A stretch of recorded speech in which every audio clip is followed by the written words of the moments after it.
स्वयंपाकाचा कंटाळा आला तर तुम्ही देखील अशी झटपट पावभाजी एकदा नक्की ट्राय करा. त्यासाठी मी सर्व पूर्वतयारी करून घेतली आहे. स्वच्छ साल काढून धुवून घेतलेले बटाटे, फ्लावर, टोमॅटो, शिमला मिरची, बीट व हिरवागार असा वाटाणा टाकला आहे. यामध्ये पाणी टाकू व कुकरला 4 ते 5 शिट्टी काढून घेऊया. व्हेजिटेबल्स तुम्ही तुमच्या आवडीनुसार कमी जास्त करू शकता. छानपैकी शिजले गेले आहे. आता मॅशरने मॅश करून घेतले. लोखंडाच्या कढईमध्ये तेल व बटर टाकले. छानपैकी गरम झाले की त्यामध्ये अद्रक लसूणची पेस्ट टाकून घेतली. ती छानपैकी परतली गेली की त्यामध्ये बारीक चिरलेला कांदा व छोटीशी अशी शिमला मिरची बारीक चिरून टाकली. पावभाजी मसाला, धना पावडर, बेडगी मिरची पावडर टाकली.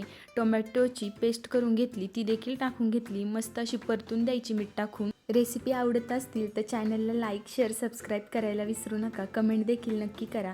आता मॅशरने मॅश केलेली भाजी सर्व टाकून घेतली. चवीनुसार मीठ टाकून घ्या.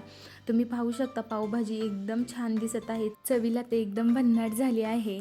आता एका पॅनमध्ये मी बटर टाकले. त्यामध्ये पावभाजी मसाला, कोथिंबीर व लाल तिखट टाकले. मसाला पाव तयार करून घेऊया. त्याच्यावर पाव असा कट करून टाकायचा. दोन्ही बाजूने बटर लावून छान असा खरपूस रंगावर भाजून घ्यायचा.